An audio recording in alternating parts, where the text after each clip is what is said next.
而2.21米嘅余家豪可能仲要記住籃底嘅對抗程度。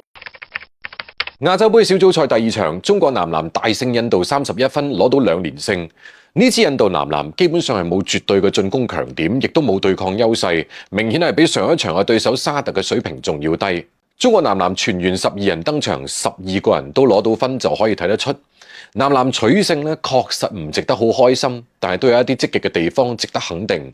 胡金秋作為男籃戰術體系當中嘅根基，腳步靈活同埋時機把握能力強，兩雙係基本保證。最高正負值22嘅係黃俊傑，雖然第一次進入國家隊，但係上一場表現穩定，呢一場2分係2中2，3分3中3，攞到13分。喺進攻端同胡金秋嘅內線配合裏邊，填補咗陣容短缺。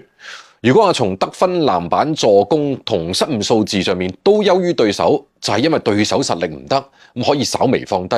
咁我哋要睇嘅係53.6%嘅3分命中率，甚至仲高過自己嘅2分命中率，咁多少就意味住球員對場地適應咗。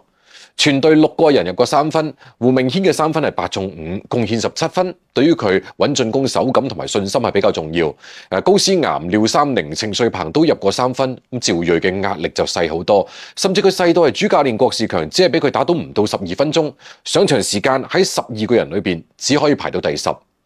6個球員得分上雙，趙嘉義嘅17分可以緩解到球隊4號位嘅焦慮，但客觀咁講，對手水平有限，甚至連某一啲嘅熱身賽嘅對手嘅水平都不如。男籃記住手感就夠，而2.21米嘅余家豪可能仲要記住籃底嘅對抗程度。佢係男籃陣容嘅最高點，當對方有高中鋒嗰陣時，佢都會壓胡金秋嘅身形，咁就要上余家豪去應對。